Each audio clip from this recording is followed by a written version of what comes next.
ప్రేమ కలిగిన మా తండ్రి, గడిచిన కొద్ది కాలం మమ్మల్ని సజీవ లెక్కలో ఉంచి దినాన్ని తండ్రి మాకు ఇచ్చినందుకు తండ్రి నీకు వందనాలు తండ్రి. దినదినము నీ యొక్క వాక్యము నేర్చుకోవాలి అనే ఆసక్తి తండ్రి మేము కలిగి ఉండేలాగా ప్రతి ఒక్క మాటలు కూడా మా యొక్క హృదయంలో భద్రపరుచుకొని విన్న ప్రతి మాటకి కూడా సార్థకత చేకూర్చేవారుగా మేమందరం ఉండేలా సహాయం చేయమని క్రీస్తు నామముని ప్రార్థన అడిగి వేడుకుంటున్నాం తండ్రి. ఆమేన్. కూడి వచ్చిన దేవుని పిల్లలందరికీ కూడా యేసుక్రీస్తు నామమున వందనాలు తెలియజేసుకుంటున్నానండి. Diploma bible theology first year పాఠం విశ్వాసం అనగానేమి, దాన్ని పరీక్షించుకొనుట ఎట్లు. విశ్వాసం అనగానేమి, దానిని పరీక్షించుకొనుట ఎట్లు.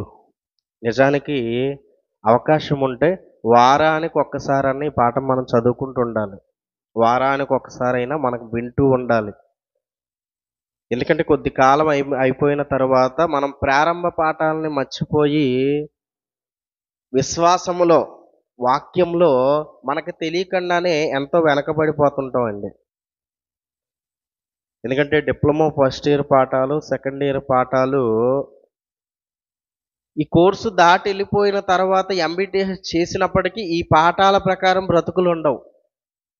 ఈ పాఠాలలో ఫండమెంటల్స్, ఈ పాఠాలలో చెప్పిన ఎన్నో సంగతుల్ని మర్చిపోయినట్టు వాళ్ళ యొక్క జీవితాలు కనిపిస్తుంటాయి. అందులో ఈ విశ్వాసం ఒకటి. అలాగే మొన్న బైబిల్ అనగానేమి అని మొన్న మనం చదువుకున్నాం. మనం ఆ యొక్క పాఠం గురించి నేర్చుకున్నాం. ఈ పాఠాలన్నీ కూడా మనం వింటూనే ఉండాలి. కొద్ది కాలం అయిపోయినప్పటికీ మనం ఇదిగో ఎంతో కాలం అయిపోయింది పాఠం వినాలి. ఈ భూమి మీద కొన్ని ఆహార పదార్థాలు ఉంటాయి, అవునా? కొద్ది కాలం అయిపోయిన తర్వాత ఆలస్యమైందని మళ్ళీ అదే పదార్థం కావాలనుకుంటాం. ఉదాహరణకి ఇంట్లో కూరలు వండుకుంటుంటారుగా. ఇప్పుడు వారం అయిపోయింది అనుకోండి, చాలా ఎక్కువ శాతం ఇళ్లల్లో ఆదివారం రాగానే వచ్చే ఆలోచన ఏంటి? వారం అయింది నీసు తిని. ఎన్ని రోజులు అయింది? వారం అయింది. ఇప్పుడు ఏం చేయాలి? ఇప్పుడు కంపల్సరీ కావాల్సిందే. పొరపాటున ఆదివారం లేదనుకోండి, ఇదిగో మధ్యలో ఏదో ఒక రోజు తినేయాల్సిందే. ఇదిగో ఈ శరీరాన్ని కాపాడుకోవడానికి, ఈ శరీరాన్ని బ్రతికించుకోవడానికి, లేకపోతే ఈ శరీరాన్ని ఆనంద పెట్టడానికి మహా అయితే ఒక 10 నిమిషాల్లో తీరిపోయే కోరిక, ఆశ. దీనికోసమే నువ్వు వారం అవ్వంగానే, అలాగే ఆకుకూరలైనా కూరగాయలైనా ప్రతి ఒక్కరు కూడా కొన్ని రోజులు అవ్వంగానే 4 రోజులు అయిందనుకోండి, పప్పు తినాలనిపిస్తుంది. పప్పు తిని 4 రోజులు అయిందనుకోండి, కంటిన్యూగా ఇంట్లో వండుకుంటున్న కూరలు ఎక్కువగా ఇవే మనకు కనిపిస్తాయి. 4 రోజులు అవ్వంగానే ఇది కావాలి, ఇంకో 4 రోజులు అవ్వంగానే ఇదిగో క్యారెట్ తిని చాలా రోజులు అయిపోయింది అనుకుంటారు, అవునా? ఎందుకు ఈ మాటలు మాట్లాడుతున్నానంటే, ఇదిగో కొద్ది కాలం అయిపోయిన తర్వాత మళ్ళీ ఆ రుచి నీకు కావాలనుకుంటున్నావు. అలాగే వాక్యం దగ్గర కూడా ఈ వాక్యపు రుచి, ఇప్పుడు విశ్వాసం గురించి ఇదిగో ఎంతో కాలమైంది మళ్ళీ నేర్చుకుందాం అనుకుంటాడా? ఆలోచించండి. వినేసంగా అని పక్కన పెట్టేస్తారా? మళ్ళీ నేర్చుకుందాంగా అనుకునే వాళ్ళు చాలా కొద్ది మంది కనిపిస్తారు. కానీ వినేసంగా, మేము దాటెళ్ళిపోయాంగా అని పక్కన పెట్టే వాళ్ళే మనకు ఎక్కువ మంది కనిపిస్తారండి. నిజంగా ఈ విశ్వాసం గురించి మనం ఆలోచిస్తే, విశ్వాసం అనగానేమి, దాన్ని ఎలా పరీక్షించుకోవాలి? ప్రతి ఒక్క పాఠము కూడా మనం పాటించేదండి. పాఠం విని వదిలేసేది కాదు.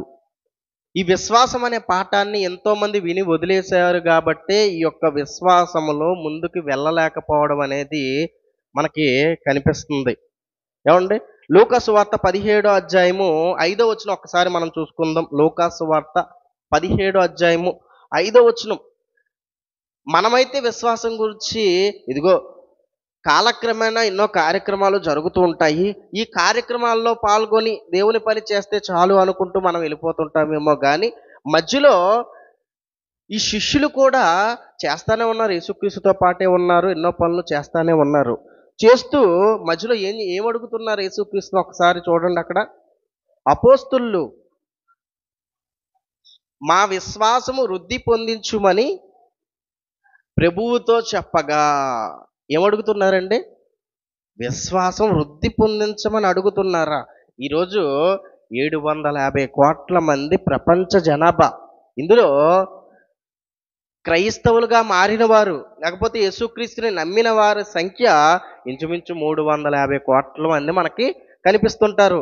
వీళ్ళని ప్రపంచం ఏమని పిలిచింది? విశ్వాసులు అని పిలిచింది. అవునా? మనము కూడా ఏమంటాం? విశ్వాసులు. మనమందరం ఎవరు? విశ్వాసులం. ఇప్పుడు విశ్వాసులమైన మనం దేని గురించి ఆలోచించాలి? మా విశ్వాసం వృద్ధి పొందించమని యేసుక్రీస్తుని అడుగుతున్నారు. అంటే యేసుక్రీస్తుతో ఉంటూ యేసుక్రీస్తు చేస్తున్న కార్యాలు చూస్తూ ఉన్న వారికే ఏది అవసరం? విశ్వాసంలో దినదినం వృద్ధి పొందడం చాలా అవసరం, ప్రాముఖ్యం. కానీ ఈరోజు సమాజంలో ఉన్న వాళ్ళు, క్రైస్తవులుగా మారిన వారు ఏమడుగుతున్నారండి దేవుణ్ణి? పోనీ మనం అడిగామా ఎప్పుడైనా? ఎన్నో ప్రార్థనలు చేస్తాంగా, రోజు రోజు మనం ప్రార్థనలు చేస్తాం. మళ్ళీ చాలా మంది ప్రార్థనలు చేస్తున్నారు. రోజుకు ఒకసారన్నా ఇదిగో విశ్వాసం వృద్ధి పొందించమని అడుగుతున్నాం మనం? ఆలోచించండి. అడిగితే మనం ధన్యులమే. ఇంకా ఏయ్యో ఉన్నాయండి సమాజంలో. ఈరోజు దేవుణ్ణి అడగడానికి ఎన్నో ఉన్నాయి. అందులో క్రైస్తవులు అనేసరికి ఇంకా అడిగే లిస్ట్ చాలా పెద్దదుంటుంది.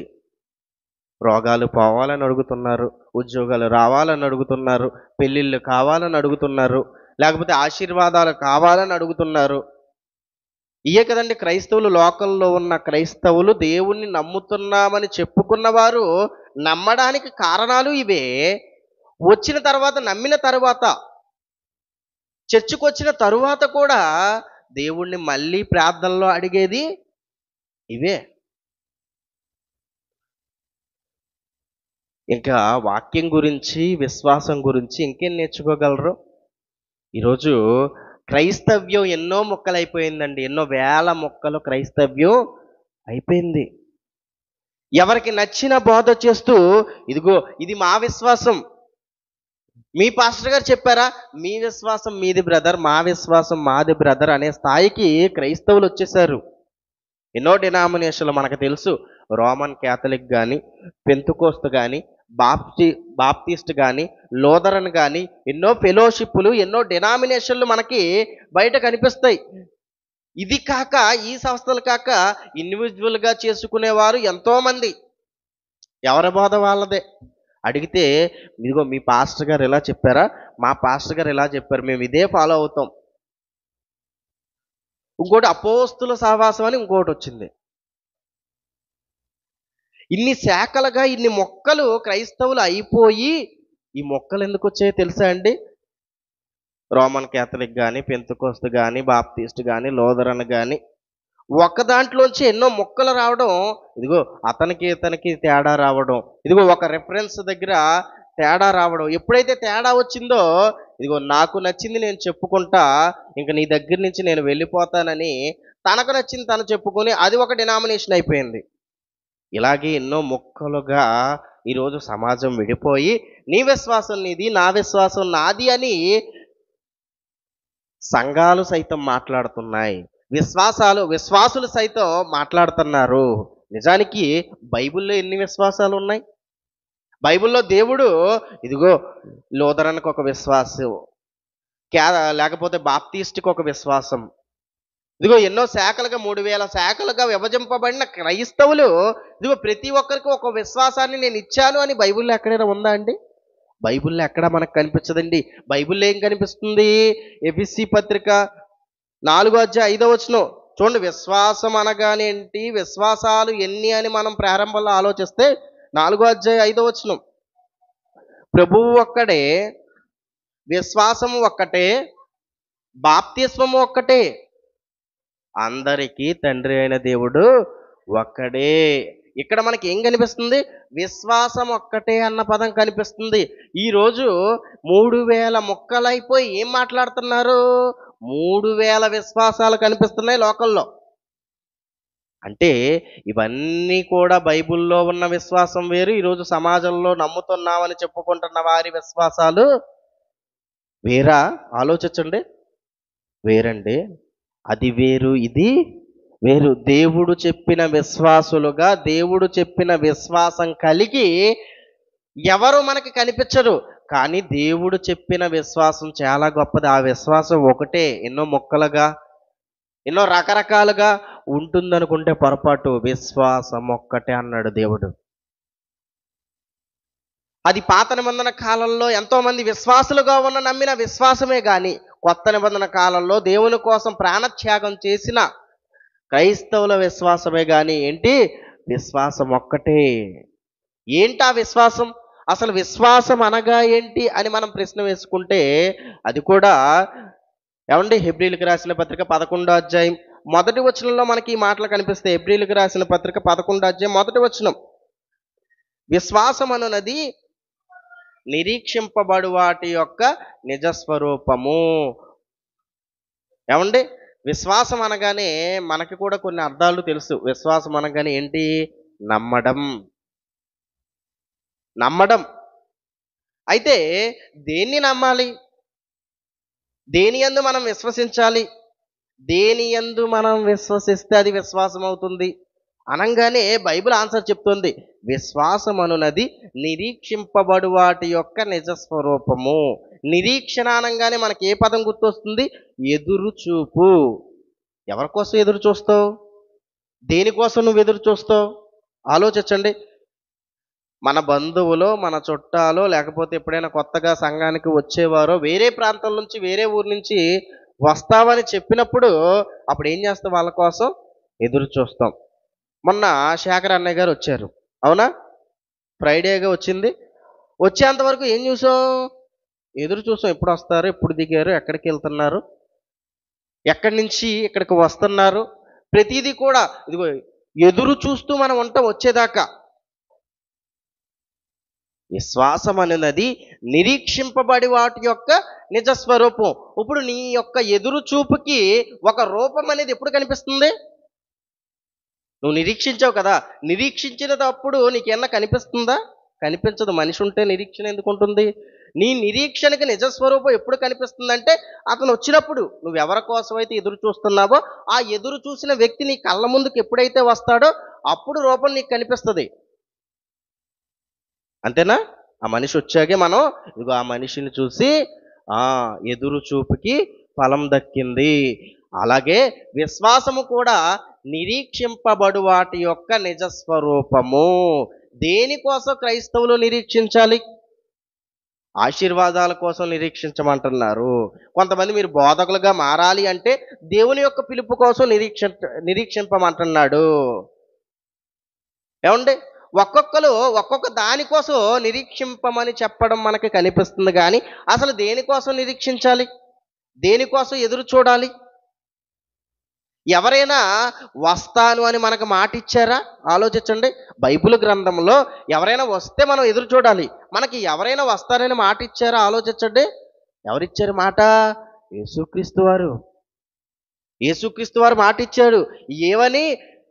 వెళ్ళిపోతూ వెళ్ళిపోతూ ఇదిగో నేను మళ్ళీ తిరిగి వస్తాను, వాని వాని క్రియల చొప్పున జీతం ఇస్తానని ప్రకటన గ్రంథం చివరిలో మనకు కనిపిస్తుంది. అంటే వస్తాను అన్న ఆయన కోసం నువ్వేం చేయాలి? ఎదురు చూడాలి. ఆయన కనిపిస్తున్నాడా నీకు? కనిపించడు. కానీ ఆయన వస్తానన్నాడు. వస్తానన్న ఆయన కోసం నువ్వు ఎదురు చూడాలి. అందుకే విశ్వాసమనున్నది నిరీక్షింపబడు వాటి యొక్క నిజస్వరూపము, అదృశ్యమైనవి ఉన్నవనుటకు రుజువు. ఏమంటున్నాడు? అదృశ్యమైనవి ఉన్నవనుటకు రుజువు. ఈరోజు భూమి మీద అదృశ్యమైనవి ఉన్నవనుటకు కొన్ని మనకు కనిపిస్తుంటాయి. ఒక గాలి అదృశ్యమైనది, ఎన్నో బ్యాక్టీరియాలు అదృశ్యమైనవి, మనకు వచ్చే బాధ నొప్పి అని మనం అనుకుంటే అది కూడా అదృశ్యమైనవే. మనం అనుభవించే ఎన్నో రుచులు, వీటిని కూడా మనం అనుభవించగలం కానీ చూపించలేం. ఒక గాలిని అనుభవించగలం, చూపించలేం. బాధను అనుభవించగలవు, చూపించలేవు. రుచులను అనుభవించగలవు, చూపించలేవు. ఇవి అదృశ్యమైనవి, ఇవి ఉన్నవనటానికి నువ్వు నమ్ముతున్నావు. వీటన్నిటిని కూడా ప్రతి ఒక్క మనిషి నమ్ముతారు. అయితే వీటి గురించి మాట్లాడట్లేదు దేవుడు. వేటి గురించి మాట్లాడుతున్నాడు? అదృశ్యమైనవి అనంగానే ఆధ్యాత్మికంగా ఈ శరీర పరంగా నీకు తెలిసిపోతుంది, ఇవి ఉన్నాయి అనుటకు ఎంతోమంది రుజువు చేశారు, నిరూపించారు, నువ్వు అనుభవించడం వల్ల నీకు తెలిసిపోతుంది. అలాగే ఇక్కడ ఏ అదృశ్యమైన వాటి గురించి మాట్లాడుతున్నాడు అంటే దేవుడిని ఎవరైనా చూసారండి? మన పరలోకమందున్న కన్న తండ్రి అయిన దేవుడిని ఎవరైనా చూసారా? ఆయన అదృశ్యుడు, ఎవరికి కనిపించలేదు, ఆయన అదృశ్యమైనవి. యేసుక్రీస్తుని ఎవరైనా చూసారండి? ఇప్పుడున్న కాలంలో, ఒకానొక కాలంలో ఉన్న శిష్యులు యేసుక్రీస్తుని చూశారు.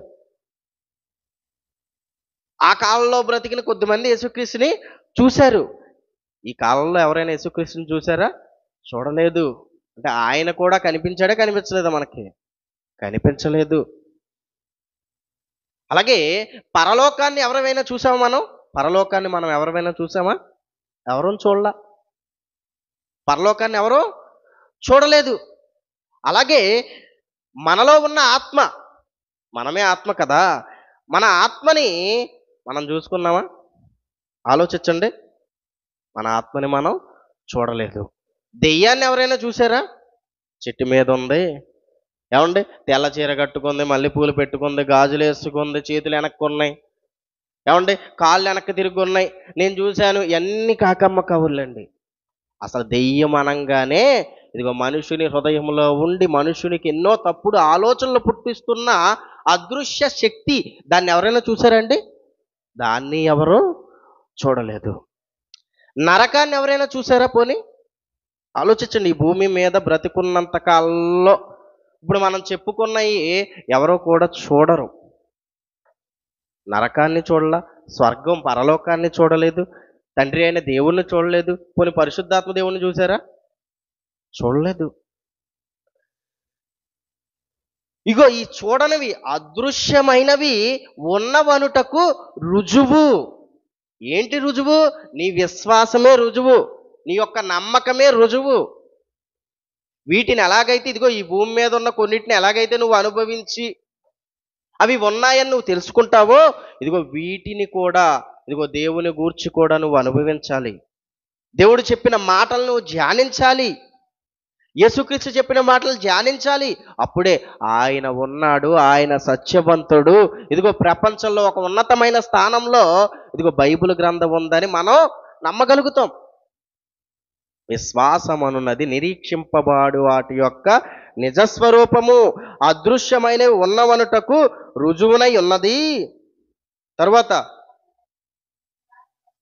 దానిని బట్టియే పెద్దలు సాక్ష్యం పొందిరి, ప్రపంచములు దేవుని వాక్యము వలన నిర్మాణమైనవనియు.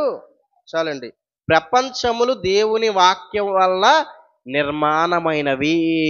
ఇప్పుడు మాట ఎవరికైనా కనిపిస్తుందా? మాట మనం మాట్లాడుతున్నాం మాట, ఈ మాట ఏ ఆకారంలో అన్నా కనిపిస్తుందా? కనిపించదు. వినిపిస్తుంది మాట. కనిపించని మాట ద్వారా ఏం కలిగాయంట? కనిపించే ప్రపంచాలు. ఈరోజు నీకు కంటికి కనిపించేవన్నీ కూడా ఎలా కలిగాయి? అందుచేత, తర్వాత మాట్లాడుతూ, అందుచేత దృశ్యమైనవి, అందును బట్టి దృశ్యమైనవి కనబడు పదార్థములచే నిర్మింపబడలేదనియు విశ్వాసము చేత గ్రహించుచున్నాము. ఎలా నిర్మింపబడలేదంట? దేని ద్వారా నువ్వు గ్రహించాలంట? సాధారణంగా నువ్వు గ్రహించలేవు. నీకు విశ్వాసం ఉంటేనే, దాని ఎడల నీకు నమ్మకం ఉంటేనే, ఈ బైబిల్ ఎడల నమ్మకం ఉంటే నువ్వు గ్రహించగలవు. దేవుని ఎడల నమ్మకం ఉంటే నువ్వు గ్రహించగలవు. యేసుక్రీస్తు ఎడల, పరిశుద్ధాత్మ దేవుని ఎడల నమ్మకం ఉంటేనే ఇందులో ఉన్న వాస్తవాలు నువ్వు గ్రహించగలవండి. మనం గ్రహించగలం ఇందులో ఉన్న వాస్తవాల్ని. అదే చెప్తున్నాడు. ఇదిగో కంటికి కనిపించని దానివల్ల ఇదిగో ఈరోజు నీ కంటికి కనిపిస్తున్న పదార్థం వస్తుంది. ఎన్నోసార్లు మనం మాట్లాడుకున్నాం, ఈ గాలిలో ఏముంటుంది? ఆక్సిజన్ ఉంటుంది, అవునా? ఆక్సిజన్ గాలిలో ఉంటుంది. ఇదే గాలిలో ఏముంటుంది? హైడ్రోజన్ ఉంటుంది, అవునా? హైడ్రోజన్ గాలిలోనే ఉంటుంది, ఆక్సిజన్ గాలిలోనే ఉంటుంది. కానీ కనిపిస్తుందా నీకు? ఆక్సిజన్ హైడ్రోజన్ రెండు కనిపిస్తాయా? కానీ ఈ రెండు H2Oగా మారినప్పుడు, రెండు హైడ్రోజన్ అణువులు ఒక ఆక్సిజన్ అణువుగా ఎప్పుడైతే మారి, ఈ రెండు ఎప్పుడైతే కలిసి ఆ విధంగా మారతాయో అది నీకు కనిపిస్తుంది. అది ఏమంటారు? దాన్ని నీరండి. H2O అనగానే నీరు నీరుని మనం చూస్తామా? చూస్తామండి. ఒక రూపం దానికి లేకపోయినా అది మనకి నీరుగా కనిపిస్తుంది. దేని ద్వారా ఇది కలిగాయి? కనిపించని గాలిలో నుండి కనిపించే నీరు వచ్చింది. ఈ భూమి మీద నీకు ఉదాహరణగా పెట్టాడు దేవుడు, ఎగ్జాంపుల్గా దేవుడు పెట్టాడు. ఇలాంటివి చాలా ఉన్నాయి. ఇదిగో ఈ సృష్టి కూడా ఎలా కలిగిందో తెలుసా? కనిపించని దేవుని మాట. ప్రపంచములో ఆయన నిర్మించాడు. ఇది నువ్వు నమ్మాలి అంటే ఏం చేయాలో తెలుసా? ఆయన యందు విశ్వసించాలి. అందుకే మాట్లాడుతున్నాడు, విశ్వాసమనున్నది నిరీక్షింపబడు వాటి యొక్క నిజ స్వరూపమును అదృశ్యమైనవి ఉన్నవనుటకు రుజువునై ఉన్నవి. ఇది నువ్వు గ్రహించాలంటే నువ్వు విశ్వాసము బట్టే గ్రహిస్తావు. అందుకే ప్రారంభంలో యేసుక్రీస్తుని చూడకపోయినా కొంతమంది నమ్మినప్పుడు ఆ నమ్మిన వారి గురించి ఏం చెప్తున్నారో చూడండి. పేతురు రాసిన మొదటి పత్రిక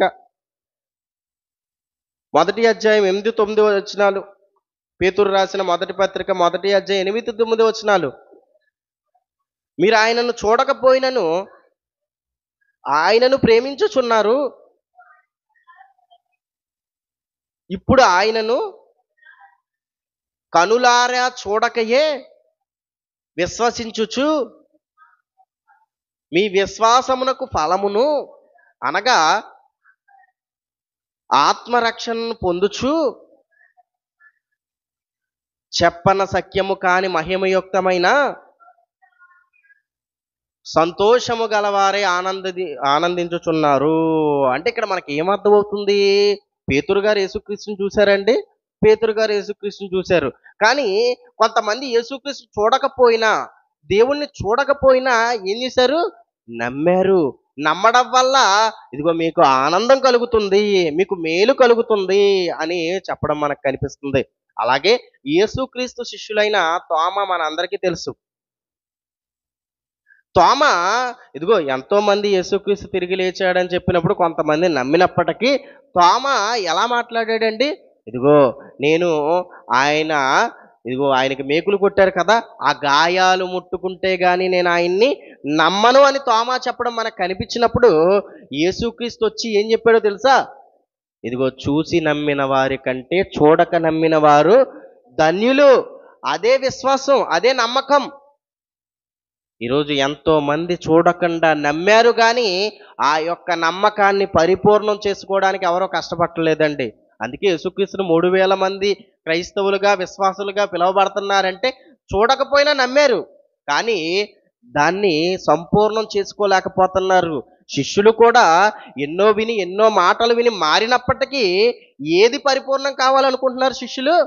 మా విశ్వాసము వృద్ధిపరచమంటున్నారు. అంటే విశ్వాసం ఏమవ్వాలి? అలా ఉంటే సరిపోదు. మేము నమ్మాం, యేసుక్రీస్తుని నమ్మాం, బాప్తీసం తీసుకున్నాం, మేము ఇలాగే ఉంటాం సంఘంలో ఎన్నాళ్ళైనా అని అనుకుంటే సరిపోతుందో ఆలోచించండి. సరిపోదు. మరి ఏం చేయాలి? వృద్ధి పొందాలి. నీ విశ్వాసం, నీ యొక్క నమ్మకం వృద్ధి పొందాలి. దినదినము కూడా ఇదిగో వాక్యములో నువ్వు స్థిరపడాలి. అదండి విశ్వాసం అనగా. చూసారు ఎంత వచ్చిందో? విశ్వాసం అంటే అది. మరి ఈ విశ్వాసం ఎలా వస్తుంది? ఎలా రావాలి?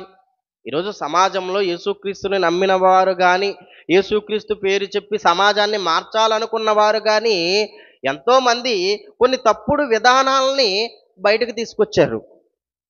అది ఏంటి అంటే కొన్ని సాక్ష్యాలు చెప్పడం వల్ల, కొన్ని మాటలు చెప్పడం వల్ల, లేకపోతే స్వస్థతలు చేయడం వల్ల. యేసుక్రీస్తుని ఎందుకు నమ్ముకున్నావంటే ఇదిగో ఆయన నా రక్షకుడు, నా కోసం ప్రాణం పెట్టాడు, పరలోకం ఇస్తాడు, చనిపోయిన తర్వాత ఇదిగో ఆయన లాంటి జీవితం బ్రతకమని ఒక విధిని భూమి మీద మనందరి కోసం ఆయన పెట్టాడు, ఇలా బ్రతికితే చనిపోయిన తర్వాత పరలోకం ఇస్తాడు అని ఏ విశ్వాసైనా చెప్పే పరిస్థితులు సమాజంలో కనిపిస్తున్నాయో ఆలోచించండి. కనిపించవు. మరి ఏం చెప్తారు? ఓ యేసుక్రీస్తు అండి మా రోగం నయం చేశాడు, మా అమ్మగారు రోగం నయం చేశారు, కాబట్టి మా అమ్మగారు చర్చికి వెళ్ళారు, మా అమ్మగారి ద్వారా నేను చర్చికి వచ్చేసాను, ఇది ఇలా మా కుటుంబం అంతా కూడా దేవుళ్ళలోకి వచ్చేసింది. లేకపోతే ఇదిగో నాకేదో రోగం వచ్చింది, అది తగ్గడానికి, పెళ్లి కానివాడు పెళ్ళి అవ్వడానికి, ఎగ్జామ్ రాసేవాడు పాస్ అవ్వడానికి, ఇయే కదండి. విశ్వాసం ఇదిగో ఎందుకు నమ్మాము అంటే పొరపాటున బోర్డర్లో పాస్ అయినా సరే దేవుడు పాస్ చేశాడు అనుకుంటాడు. అవునా? అంతేకాక మళ్ళీ ఈ పెన్నులకి ప్రార్థనలు. పెన్నుకి ప్రార్థన. ఎందుకు పెన్నుకి ప్రార్థన? విశ్వాసం. ఒక పెన్ను మీద ఉన్న విశ్వాసం వాక్యం మీద లేదు చూసారా? ప్రార్థన చేసిన పెన్ను మీద విశ్వాసం ఉంది. ఏముంది? ఇదిగో ఈ పెన్ను పట్టుకెళ్ళి రాస్తే నాకు వచ్చిన ఆన్సర్లే వస్తాయి. రాయకపోయినా రాసేస్తుంది పెన్ను. ఎంతోమంది కచ్చీపులు ఇస్తున్నారు చూసారా? ఆ కచ్చీపు మీద విశ్వాసం ఉంది. ఏ సెంటో ఏ మత్తు ముందో కొట్టి ఇస్తాడు. కాసేపు పడుకుంటావు, లేకంగానే రోగం తగ్గిపోయినట్టు ఉంటుంది. ఏమనుకుంటావు? కచ్చి మీద విశ్వాసం. కొబ్బరి నూనె మీద ఉంటుందా విశ్వాసం? కొబ్బరి నూనె మీద బీభత్సమైన విశ్వాసం అందరికీ. ఏమండి?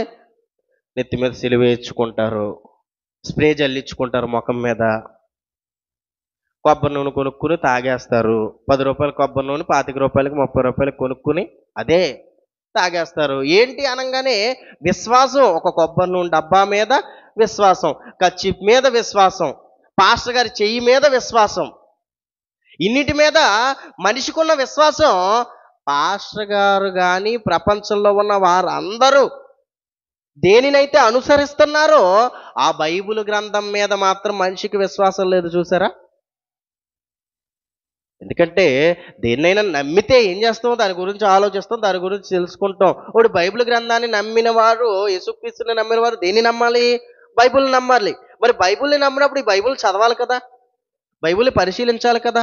ఎన్నో విషయాల్లో శ్రద్ధ పెట్టే వీళ్ళు బైబిల్ మీద మాత్రం శ్రద్ధ పెట్టట్లేదు. అంటే దేని యందు విశ్వాసం లేదు? దీని యందు విశ్వాసం లేదు. కానీ విశ్వాసం అసలు దేని యందు ఉండాలని బైబిల్ చెప్పిందో తెలుసా? రోమిలికి రాసిన పత్రిక 10వ అధ్యాయము 17వ వచనం. ఈ యొక్క విశ్వాసం ఎలా కలగాలి, ఎలా మనం అందరం కూడా విశ్వాసులుగా మారాలి అనగానే అదే చెప్తున్నాడు. రోమపత్రిక 10వ అధ్యాయం 17వ వచనం. కాగా వినుట వలన విశ్వాసము కలుగును, వినుట క్రీస్తును గూర్చిన మాట వలన కలుగును. ఎలా కలుగుతుందంట విశ్వాసం? విశ్వాసం అసలు ఎలా కలగాలి? ఈరోజు సమాజంలో ఎలా కలుగుతుంది? ఆ విశ్వాసం స్థిరమైనదిగా ఉంటుందా? ఆలోచించండి. దేని ద్వారా వచ్చే విశ్వాసం స్థిరమైందో తెలుసా? యేసుక్రీస్తు మాట ద్వారా ఎవరైతే దేవుణ్ణి నమ్మి ఆయన గూర్చి తెలుసుకుంటారో, ఎవరైతే అలా పాటిస్తారో వాళ్ళ విశ్వాసమే గొప్పది. వినుట వలన విశ్వాసం కలగాలి. వినేది ఏంటి? వినుట వలన విశ్వాసమే. లోకల్లో ఎంతో మంది ఎన్నో మాటలు చెప్తున్నారు. ఆ మాటలు నమ్మేస్తే విశ్వాసం అయిపో. ఏ మాట అయి ఉండాలి? వినే మాట కూడా ఏ మాట అయి ఉండాలి? యేసుక్రీస్తు కూర్చిన మాట అయి ఉండాలి. యేసుక్రీస్తు కూర్చిన మాటలు ఎక్కడున్నాయి? బైబిల్లో ఉన్నాయండి. యేసుక్రీస్తు జీవితం గురించి బైబిల్లో ఉన్నాయి. ఆయన చెప్పిన మాటలు బైబిల్లో ఉన్నాయి. ఆయన చెప్పిన మాటలు పాటించేవారు మనకి బైబిల్ గ్రంథంలో మనకి కనిపిస్తున్నారు. కానీ ఈరోజు సమాజంలో ఎంతోమంది విశ్వాసాల గురించి, యేసుక్రీస్తు ఉన్న కాలంలోనే కొంతమంది విశ్వాసులను ఆయన చూశాడండి. యేసుక్రీస్తు ఉన్న కాలంలోనే కొంతమంది విశ్వాసులుగా గొప్పవారిగా చెప్పుకుంటున్న వారిని ఆయన చూశాడు. చూసిన ఆయన ఒక ఉదాహరణ చెబుతున్నాడండి. మనందరికీ తెలుసు. కొంతమంది ఏమని చెప్పుకుంటున్నారు? అబ్రహాము తండ్రి, అబ్రహాము మా తండ్రి, మా తండ్రి అబ్రహాము అని చెప్పుకుంటున్నారు. చెప్పుకుంటున్నప్పుడు యేసుక్రీస్తు ఏం చెప్పాడు? మీరు మీ తండ్రి అయిన అపవాది సంబంధులు. యోహాను సువార్త 8:44 వచనంలో ఇది మనకి కనిపిస్తుంది. మీరు మీ తండ్రి అయిన అపవాది సంబంధులు అని చెప్పాడు. అంటే వాళ్ళు ఎలా చెప్పుకుంటున్నారు? మేము విశ్వాసులకి తండ్రి ఎవరు? అబ్రహాము గారు. ఈ అబ్రహాము పిల్లలంటే వీళ్ళకు కూడా ఎవరు? విశ్వాసులు అని చెప్పుకుంటున్న వీళ్ళకి ఏం చెప్పాడు? మీరెక్కడ విశ్వాసులు? మీ తండ్రి ఎవరో తెలుసా? అబ్రహాం అనుకుంటున్నారేమో, మీ తండ్రి అపవాది. ఎలాగో తెలియజేయడానికి ఒక ఉదాహరణ చెప్పాడు. అది చూసుకుందాం. లోకా సువార్త 18వ అధ్యాయం 9 నుంచి 14 వచనాలలో యేసుక్రీస్తు వారు ఇద్దరి జీవితాల గూర్చి ఎన్నో సందర్భాలలో ఒక మనిషికి బుద్ధి కలగాలి, ఒక సందర్భం గూర్చి ఒక ఖచ్చితమైన వివరణ రావాలి అని ఒక ఇద్దరిని తీసుకోవడం మనకి ఒక లోకా సువార్త 16వ అధ్యాయంలో మనకి కనిపించింది. అలాగే లోకా సువార్త 18వ అధ్యాయంలో కూడా ఒక ఇద్దరిని తీసుకోవడం మనకి కనిపిస్తుంది. లోకా సువార్త 18వ అధ్యాయము 9 నుంచి 14 వచనాలలో మనకొకటి కనిపిస్తుంది 9-14. తామే నీతిమంతులమనుకొని తమ్మును నమ్ముకొని ఇతరులను తృణీకరించు కొందరితో ఆయన ఈ ఉపమానము చెప్పెను. ఏమనుకుంటున్నారంటే వీళ్ళు? తామే నీతిమంతులము. ఏమండి ఈరోజు సమాజంలో ఇలాంటి వారు కనిపించరా? ఆలోచించండి, ఇలాంటి వారు కనిపించరా? వాక్యం తెలియదు, దేవుణ్ణి నమ్మని వాడి దగ్గరికి ఒక్కసారి వెళ్ళి నువ్వు అతనితో కాసేపు మాట్లాడావనుకో, దేవుణ్ణి నమ్మావా నువ్వు? దేవుణ్ణి నమ్ముకుంటున్నావా నువ్వు? నువ్వు అజ్ఞానివి, నీకేమీ తెలీదు, నువ్వు అమాయకుడివి, నిన్ను మోసం చేశారు, నిన్ను మౌలు చేశారు, వాళ్ళు నీ మైండ్ని డైవర్ట్ చేశారు, పిచ్చివాడా, ఇవన్నీ వాస్తవం కాదు అని చెప్పగలుగుతున్నాడంటే మనసులో ఏమనుకుంటున్నాడు? తానే నీతిమంతుడిని అనుకుంటున్నాడు, తనకు తెలిసిందే వాస్తవం అనుకుంటున్నాడు. ఇదిగో ఇవన్నీ వాస్తవం కాదు, ఇవన్నీ కట్టుకథలని ఎంతో మంది మూర్ఖులు మాట్లాడుతూ వారి వెనకున్న ఆలోచన ఏంటో తెలుసా? మేమే నీతిమంతులమని చెప్పుకుంటున్నారు. చివరికి క్రైస్తవులైన వారు కూడా, దేవుని నమ్మిన వారు కూడా ఎందుకు ఇలాగే కనిపిస్తుంటారో ఆలోచించండి. ఎందుకంటే సత్యవాక్యం బయటికి వెళ్ళినప్పుడు ఈ వాక్యం వాస్తవం అని తెలిసినా సరే నమ్మని వారుగా వారు చెప్పిందే వాస్తవం అనుకుంటూ తామే నీతిమంతులు అనుకుంటూ ఇదిగో ఈ సువార్తని, సత్యవాక్యాన్ని బయటకు తీసుకువెళ్ళవలసింది పోయి తెలియనంతకాలం ఎలాగో వాళ్ళకి నచ్చింది చెప్పేశారు. తెలిసిన తరువాత కూడా సత్యవాక్యాన్ని పక్కన పెట్టి ఇదిగో మాకు తెలిసిందే వాస్తవం అనుకుని ఎంతో మంది బోధకులు ఈ రోజుకి బైబిల్లో లేని సంఘటనలు చెప్తున్నారు. ఏంటి దీనికి కారణం? తామే నీతిమంతులు అనుకోవడం. చివరికి సత్యవాక్యం తెలిసిన తరువాత కూడా, వాక్యం దగ్గరికి వచ్చిన తర్వాత కూడా ఏమండి ఇదిగో చెబుతున్న వాక్యం ఎవరు చెప్తున్నారు? ఎటువంటి స్థాయిలో ఉంది చెప్తున్నారు? ఏమండి ఎవరో ఒక సామెత అన్నారు, అప్పుడప్పుడు చెప్తూ ఉంటా, ఉంగరాల చేత్తో కొడితే దెబ్బ గట్టిగా తగులుద్దంట, ఉంగరం లేని చేత్తో కొడితే దెబ్బ గట్టిగా తగలదంట. అర్థమైంది సామెత? కొట్టినా ఎవరు కొట్టాలి? కొట్టిన డబ్బున్నోడే కొట్టాలి. చూసారా? అంటే చెప్పేవారి స్థితిని బట్టి. ఏమంటే బైబిల్లో దేవుడు రాయించిన మాటలు అవి ఏమన్నా మారిపోతాయా? చెప్పేవాడైనా మార్చేయగలడా? ఆలోచించండి. ఇవి ఈ రెఫరెన్స్లే కదండి చదివించింది. రెఫరెన్స్లు ఏమన్నా మార్చగలరా ఎవరైనా? రెఫరెన్స్లు ఎవరో మార్చలేరు. దాని యొక్క అర్థాన్ని, భావాన్ని మార్చే అవకాశం ఉంటుంది. మరి రెఫరెన్స్ నువ్వు చదువుకోవచ్చుగా, రెఫరెన్స్ నేర్చుకోవచ్చుగా. ఇంకా ఆలోచిస్తే శాస్త్రులు, పరిసయ్యులు చెప్పిన మాటల ప్రకారం మీరు చేయండి, కానీ వాళ్ళని ఫాలో అవ్వద్దు అంటాడు యేసుక్రీస్తు. అంటే శాస్త్రులు, పరిసయ్యులు కూడా చెప్పేది మంచిగా చెప్తున్నారు, చెప్పేవి బైబిలే చెప్తున్నారు. మరి బైబిల్ చెప్పినప్పుడు ఎవరు చెప్తే ఏంటి? చిన్నవాడు చెప్తే ఏంటి? పెద్దవాడు చెప్తే ఏంటి? పిల్లలు చెప్తే ఏంటి? ఆలోచించండి. ఎందుకు ఇలా చూస్తున్నావు? ఇలా చూసే ఆలోచన నీకు ఎందుకు వస్తుంది? నువ్వే నీతిమంతుడు అనుకుంటున్నావు, తామే నీతిమంతులు అనుకుంటున్నారు. ఎవరైనా ఒక సలహా ఇచ్చారనుకోండి, ఖచ్చితంగా ఇదే చెయ్యాలి. ఇది చేయలేదనుకోండి మళ్ళీ చర్చిలో కనిపించడు. ఏమండి మళ్ళీ కొన్నాళ్ళు మాట్లాడరు. పొరపాటున ఎదురు చెప్పారనుకోండి, ఇతనేంటి ఇలా మాట్లాడుతున్నాడు అనుకుని ఇంకా ఆ తర్వాత నుంచి ఇదిగో ఇతను ఏది చెప్పినా నాకు ఎదురు చెప్తాడు కాబట్టి ఇతను చెప్పిన మాట నేను అనుకుని వెళ్ళిపోతాడు. ఏంటి దాని అర్థం? తామే నీతిమంతులం అనుకోవడం. ఇలాంటి వాళ్ళు ఎక్కడున్నారు? ఆ రోజు యేసుక్రీస్తు ఉన్న కాలంలో ఉన్నారు, ఈరోజు మనం ఉన్న కాలంలో కూడా ఉంటారు. ఎందుకుంటారు? యేసుక్రీస్తు దగ్గరే వారి యొక్క గొప్పను చెప్పుకుంటున్న మూర్ఖులు ఆ కాలంలో ఉన్నప్పుడు ఈ కాలంలో ఉండరా? ఏమంటే యేసుక్రీస్తు దగ్గరే నోరు లెగిసిందంటే మన దగ్గర లేకదా? మనం ఏమన్నా గొప్పవారమా? అన్నయ్య గారు అప్పుడప్పుడు చెప్తూ యేసుక్రీస్తు కాలి గోటికి మనం సరిపోం, మరి మన దగ్గర ఇంకెంత రెచ్చిపోతారు? ఆలోచించండి.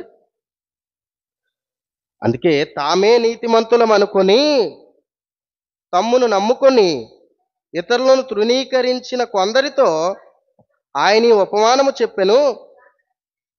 ప్రార్థన చేయుటకి ఇద్దరు మనుషులు దేవాలయమునకు వెళ్ళిరి. వారిలో ఒకడు పరిసయ్యుడు, ఒకడు సుంకరి. పరిసయ్యుడు నిలవబడి, దేవా నేను చోరులను. ఇక్కడ ఒక్క నిమిషం మనం ఆలోచిస్తే ఇక్కడ ఇద్దరు మనకు కనిపిస్తున్నాడు, పరిసయ్యుడు, సుంకరి. ఇందాక చెప్పాను కదా, ఏ చేత్తో కొట్టితే దెబ్బ బాగా తగులుతుందో. ఇక్కడ మనం ఒకసారి ఆలోచిస్తే పరిసేయుడు, సుంకరి ఇద్దరు కనిపించారు కదా. సమాజంలో ఎవరి మాటకు విలువ ఉంటుందో ఆలోచించండి. ఎవరొస్తే వందనాలు చెప్తారు, ఎవరొస్తే ఇంట్లోకి పిలిచి మంచినీళ్ళు ఇస్తారు, ఎవరికి విలువ ఉంటుంది? పరిసేయుడికి సమాజంలో విలువ ఉంటుంది. సుంకరికి విలువ ఉంటుందా? సుంకరికి విలువ ఉండదండి. యేసుక్రీస్తును కూడా, ఇదిగో నువ్వు సుంకరులతోనూ పాపులతోనూ తిరుగుతున్నావేంటి, నువ్వు యూదుడవయ్యుండి సుంకరులతోనూ పాపులతోనూ తిరుగుతున్నావేంటని యేసుక్రీస్తుని అడిగారు. అంటే సుంకరుల దగ్గరికి కూడా వెళ్ళకూడదా? వెళ్ళకూడదనే కదండి. అప్పుడు ఆయన, అనారోగ్యం ఉన్నవాడికే వైద్యుడి అవసరం ఉంటుంది అని, నేను పాపుల కోసమే వచ్చానని వేరే సందర్భం గురించి ఆయన మాట్లాడడం అక్కడ మనకి కనిపిస్తుంది. ఇదిగో ఇద్దరిలో అయితే ఎవరికి విలువ ఉంటుందంటే పరిసేయుడికే. మనం కూడా తెలియకపోయినా, మనం కూడా మనకు తెలియకుండానే పరిసేయుడు లాంటి క్యారెక్టర్ ఉన్న వాళ్ళకి మనం విలువనిస్తాం. అందుకే ఇక్కడ పరిసేయుడు గూర్చి, సుంకరు గూర్చి చెప్పిన ఆయన, పరిసేయుడు నిలవబడంట. చూడండి ఎంత చక్కగా పరిసేయుడు చెప్పుకుంటున్నాడో. ఏమండి, అప్పుడప్పుడు కొంతమంది మనుషుల ఎడల మనుషులు ఇంకొక మనిషి దగ్గర డప్పు కొట్టుకుంటుంటారు. అవునా? పరిసేయుడు ఈ డప్పు ఎవరి దగ్గర పెట్టాడు? దేవుని దగ్గరే పెట్టాడండి. భజన, ఇదిగో ఆయన భజన చేసుకుంటున్నాడు దేవుని దగ్గర. దేవుని గొప్పతనం చెప్పుకోవడం మానేసి, ఇదిగో నేను ఎంత గొప్పవాడినో తెలుసా దేవుడా, ఎంత గొప్పవాడివి, నేను చోరులను, అన్యాయస్తులను, వ్యభిచారులనైనా, ఇతర మనుషుల వలనైనా. చోరులు ఎవరు? దొంగతనం చేసేవారు. అంటే దొంగతనం నేను చేయట్లా, నేను దొంగనే కాదు. పైగా అన్యాయస్తుల్ని కాదు నేను. ఎవరి ఎడల అన్యాయం నేను చేయలేదు, ఎవరి రూపాయి తీసుకోలేదు నేను. అన్యాయస్తుని కాదు, వ్యభిచారులనైనా, ఇతర మనుష్యుల వలనైనను. ఇక్కడ కూడా మనం ఆలోచించాలి. వ్యభిచారిని కానంటే సరిపోద్ది. అవునా? పోనీ ఏదో చెప్పుకుంటున్నాడు అనుకుంటే వ్యభిచారిని కానంటే సరిపోవచ్చు. కానీ వ్యభిచారిని కాననకుండా ఎంతోమంది వ్యభిచారులు ఉన్నారు, వాళ్ళని తీసుకొస్తున్నాడు చూసారా. వాళ్ళంటూ నేను కాదు, దొంగల్ని తీసుకొచ్చాడు, ఏమంటే అన్యాయస్తులు తీసుకొచ్చాడు, వ్యభిచారులైన ఇతర మనుషుల్ని అని పోల్చుకుంటున్నాడు. పోల్చుకుంటూ ఇంకొకరిని ఎవరితో పోలుస్తున్నాడు? ఈ సుంకరి వలనైనను ఉండనందుకు నీకు కృతజ్ఞతాస్తుతులు చెల్లిస్తున్నాను. ఇదిగో ఈ సుంకర్ లాంటి బతుకైతే నా బతుకు కాదు. చూసారండి ఏం చేస్తున్నాడు ఆయన? తన డప్పు తాను కొట్టుకుంటున్నాడు. తన గొప్పతనం మనుషుల దగ్గర చెప్తేనే వినరు, కానీ ఎవరి దగ్గర చెప్పుకుంటున్నాడు?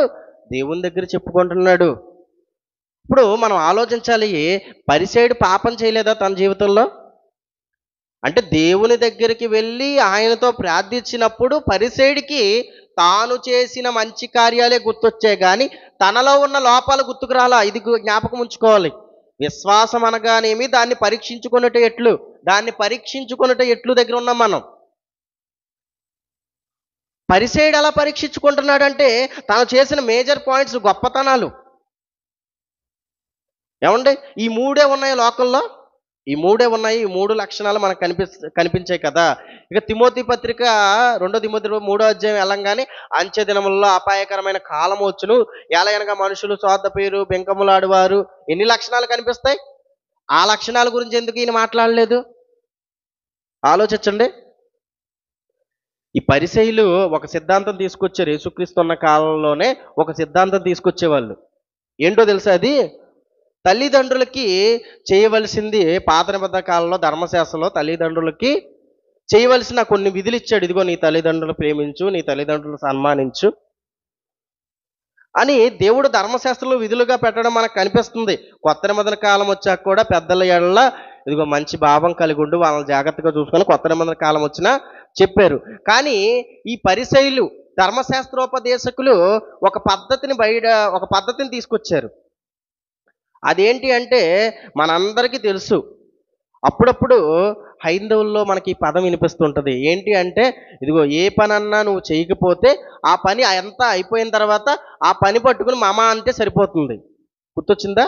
ఎక్కువగా పెళ్లిలో మంత్రాలన్నీ చదివేసి మామ అను అంటాడు పెళ్లి కొడుకుని. మామ అంటే ఏంటి అర్థం? నేను చేసేసాను అని. అలాగే తల్లిదండ్రుల నిమిత్తం కొంత కానుక ఇచ్చి మమ అన్న పదం ఇంకోటి ఉంటుందండి. అది నాకు సడన్గా గుర్తురావట్లా. మమ అంటే సరిపోతుంది. తల్లిదండ్రులు ఇంక ఏ విధి చెయ్యక్కర్లేదు. ఇది పాపమా కాదా ఆలోచించండి. దేవుడు చెప్పింది కాదండి ఇది. దేవుడు చెప్పిన దాన్ని వ్యతిరేకించే పదం ఇది. ఈ సిస్టమ్ని తీసుకొచ్చారు. ఎంతో మంది యూదులకి దేవుడిచ్చిన ఆజ్ఞను మర్చిపోయి, మరి ఇది బాగుంది కదా, ఒకేసారి వదిలించేసుకోవచ్చు తల్లిదండ్రుల్ని. కొంత కానుక కొంత సొమ్ము ఇచ్చేసి మమ అంటే సరిపోయింది. ఇంకా వాళ్ళ జీవితం వాళ్ళ గురించి మనం పట్టించుకోక్కర్లా. అందుకే చెప్తున్నాడు, ఇదిగో తాను చేసే ఉన్నతమైన కార్యాలు జ్ఞాపకం చేసుకున్నాడు, కానీ తనలో ఉన్న లోపాలని తెలుసుకుని పరీక్షించుకుని దాన్ని మెరుగుపరుచుకుందాం, విశ్వాసాన్ని వృద్ధి చెందించుకుందామని అనుకున్నట్టు మనకు కనిపించట్లా. అది కూడా అందుకే తర్వాత చూసుకున్నట్లయితే వారమునకు 2 మారులు ఉపవాసము చేయుచు నా సంపాదన అంతటిలో 10వ వంతు చెల్లించుచున్నాను. తనలో తాను ప్రార్థించుచున్నాడు. 10వ వంతు ఇచ్చారంట. అవునా? పరిసయ్యులు 10వ వంతు ఇచ్చాను అనగానే యేసుక్రీస్తు ఎందులో వంతు ఇచ్చాడో చెప్పాడు. యేసుక్రీస్తు ఎందులో వంతు ఇచ్చారు? పుదీనాలోను సోపులోను 10వ వంతు చెల్లించి, విలువైన వాటిలో మాత్రం 10వ వంతు ఇవ్వట్లేదంట. బంగారం డబ్బుల్లో 10వ వంతు ఇవ్వట్లేదు. ఇప్పుడు 10వ వంతు ఇచ్చాను అన్నాడు, కానీ ఎందులో ఇచ్చాడు ఇతను కూడా చెప్పలా. 10వ వంతు ఇచ్చాడు. పుదీనాలో 10వ వంతు ఇచ్చాడు. జీలకర్ర ఎంత ఉంటుంది? జీలకర్ర ఎంత వాడతావు? కొద్దిగా వాడతావు. అందులో 10వ వంతు ఎంత ఉంటుంది? అది ఉండేది ఇంత ప్యాకెట్ వాడతావు. ఆ ప్యాకెట్లో 10వ వంతు అంటే ఇన్ని వస్తాయి. అన్ని ఇచ్చేసి ఏమన్నాడు? 10వ వంతు నేను దశమ భాగం ఇచ్చేశాను. ఇవ్వని ఎన్నున్నాయి? ఇవ్వని ఎన్నున్నాయండి? ఆలోచించండి. ఇవ్వని వాటి గురించి ఆలోచించట్లా, ఇచ్చిన దాని గురించి ఆలోచించాడు. ఇదిగో 10వ వంతు నేను ఇచ్చేశాను అని మనసులో అనుకున్నాడు. ఏమండి, ఇప్పుడు మనకి ఎవరి ప్రార్థన కనిపిస్తుందంటే సుంకరి ప్రార్థన కనిపిస్తుంది ఇక్కడ. తర్వాత అయితే సుంకరి దూరముగా నిలుచుండి ఆకాశం వైపుకు కనులెత్తుటకైనను ధైర్యము చాలక రొమ్ము కొట్టుకొనుచు, దేవా పాపినైన నన్ను కరుణించుమని పలికెను. ఎలా తెలిసింది సుంకరికి తాను పాపని? ఎందుకు తెలియలేదు పరిసయ్యుడికి తాను పాపని? పాపిగా తెలుసుకున్న ఈయన నీతిమంతుడుగా బయటికి వెళ్తాడు. నీతిమంతుడు అనుకుని వచ్చిన ఆయన పాపిగా బయటికి వెళ్తాడు ప్రార్థన చేసిన తర్వాత. అదే కదండి తర్వాత, అతని కంటే ఇతడు నీతిమంతునిగా తీర్చబడి తన ఇంటికి వెళ్ళునని మీతో చెప్పుచున్నాను. తన్ను తాను హెచ్చించుకునేవాడు తగ్గించబడును, తన్ను తాను తగ్గించబడివాడు హెచ్చింపబడునని చెప్పెను. ఎలా తెలిసింది సుంకరికి పాపని? దేవుని దగ్గరికి రాగానే సుంకరికి ఏం గుర్తొచ్చినాయి తెలుసా? తాను చేసిన గొప్ప కార్యాలు గుర్తురాలా, తనలో ఉన్న లోపాలు గుర్తొచ్చినాయి. ఎందుకు లోపాలు గుర్తొచ్చాయి? పరీక్షించుకుంటున్నాడు కాబట్టి. దినదినము తన విశ్వాసాన్ని పరీక్షించుకుంటున్నాడు. దినము దినము తను చేస్తున్న పాపాలని పరీక్షించుకుంటున్నాడు. ఇదిగో ఇన్ని లోపాలు ఉన్నాయి, ఇన్ని తప్పులు చేశాను నేను, ఆయన దగ్గరికి వచ్చి కన్నులెత్తుటకైనా నాకు అర్హత చాలదు అనుకున్నాడు కాబట్టి ఒప్పుకున్నాడు. ఒప్పుకున్న తరువాత నీతిమంతుడుగా తీర్చబడ్డాడు. ఒక సుంకరికున్న పరిశీలన నీకుందా? లేకపోతే పరిసయ్యుడిలాగా నువ్వు చేస్తున్నే చెప్పుకుంటున్నావా? ఒక్కసారి ఆలోచించు. విశ్వాస పరీక్ష అంత చక్కగా పరిశీలించుకున్నట్టు మనకు కనిపిస్తుందండి. ఇంకో మాట చూసుకుందాం. కొరింథీయులకు రాసిన 2వ పత్రిక 13వ అధ్యాయం 5వ వచనం. కొరింథీయులకు రాసిన 2వ పత్రిక 13వ అధ్యాయం 5వ వచనం. బైబిల్ గ్రంథంలో అండి దేవుడు మనం ఏదైతే చేయగలమో అదే రాస్తాడు. మనం ఏదైతే పాటించడానికి సులువుగా ఉన్నాయో రాశాడండి. కానీ మనం వాటిని పక్కన పెట్టడం వల్ల ఈ కష్టమైపోతున్నాయి. ఎందుకంటే ఇక్కడ ఏం చెప్తున్నాడు? మీరు విశ్వాసం గలవారై ఉన్నారో లేదో ఎవరిని పరీక్షించమన్నాడు? పక్కకెళ్ళి పక్కన ఉన్న సహోదరుని నేను విశ్వాసన కాదా చెప్పు అని అడగమంటున్నాడా?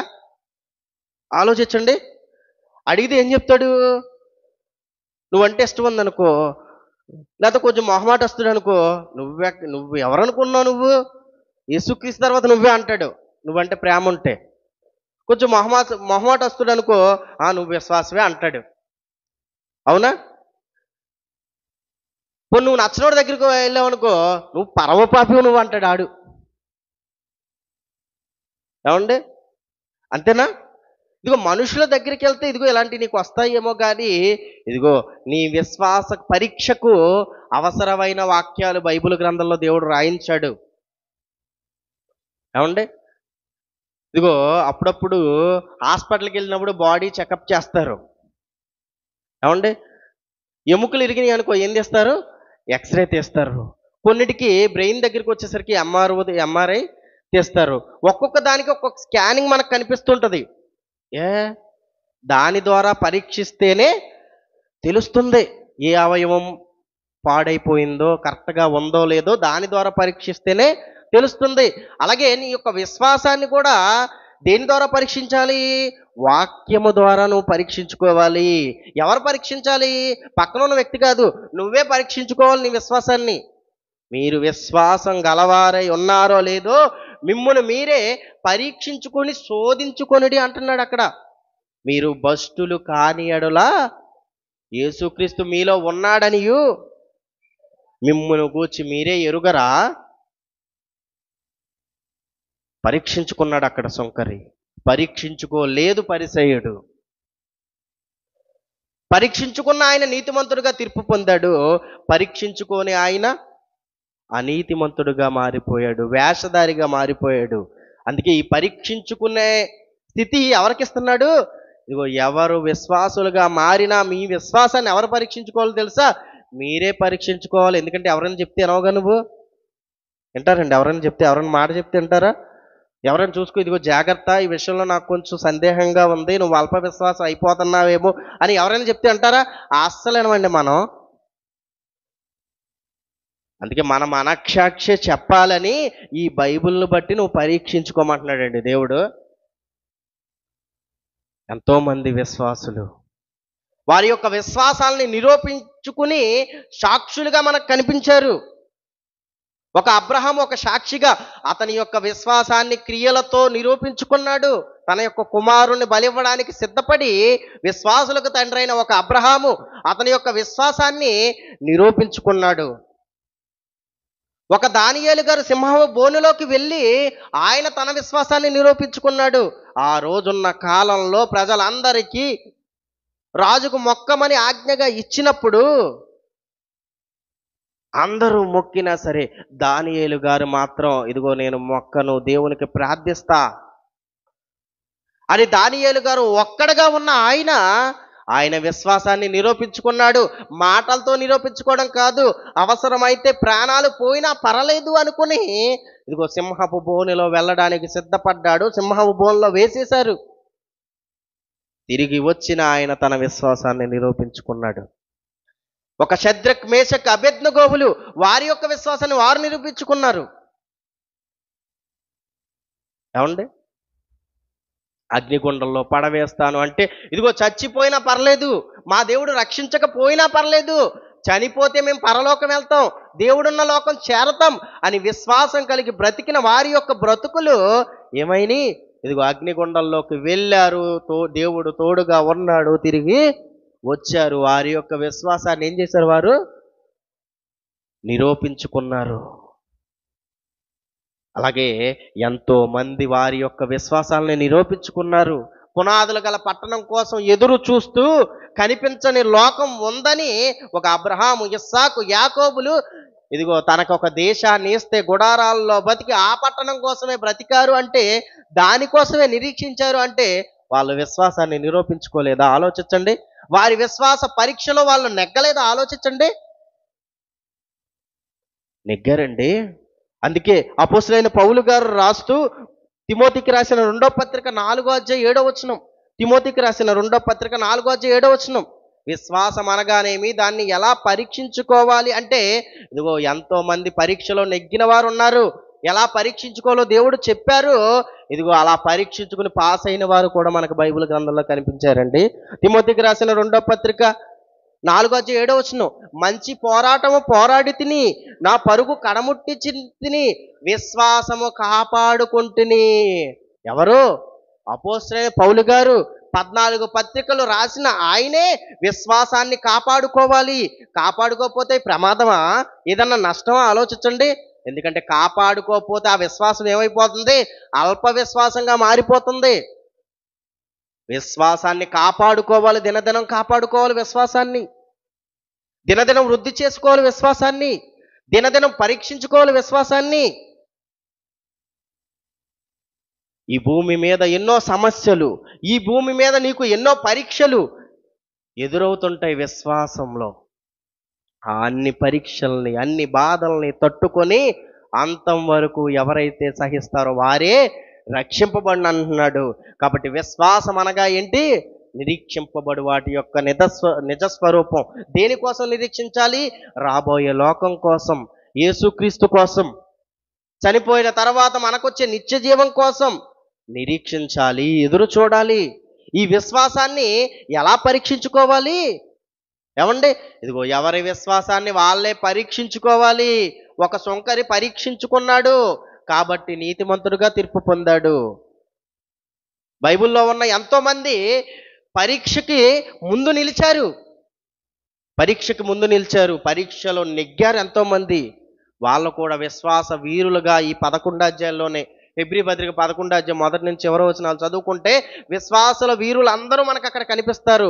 ప్రాణ త్యాగాలు చేసిన వారు, దేవుని కోసం ఎన్నో అవమానాలు పొందిన వారు, ఎన్నో బాధలు అనుభవించిన వారు మనకి కనిపిస్తున్నారు. అంటే ఇదిగో విశ్వాసం అనేది చాలా విలువైనది. ఈ విశ్వాసాన్ని దినము వృద్ధి చేసుకోవాలి, పరీక్షించుకోవాలి. కాబట్టి విశ్వాసం అనగానే ఏంటి, దాన్ని ఎలా పరీక్షించుకోవాలో మనమందరం కూడా విన్నాం. అందరికీ అర్థమైంది కదండి? ఏదైనా సందేహాలు ఉన్నాయి ఇందులో? కళ్ళు మూసుకున్నట్లయితే ప్రార్థన చేసుకుందాం. ప్రేమ కలిగిన మా తండ్రి, ఇప్పటి వరకు తండ్రి కొన్ని తండ్రి విలువైన సంగతులు తండ్రి మేము విన్నాం తండ్రి. విని వదిలేసేవారుగా కాక విన్న ప్రతి మాటను గురించి ఆలోచించేవారుగా మేమందరం ఉండేలా సహాయం చేయమని క్రీస్తు నామమున ప్రార్థన అడిగి వేడుకుంటున్నాం తండ్రి. ఆమేన్.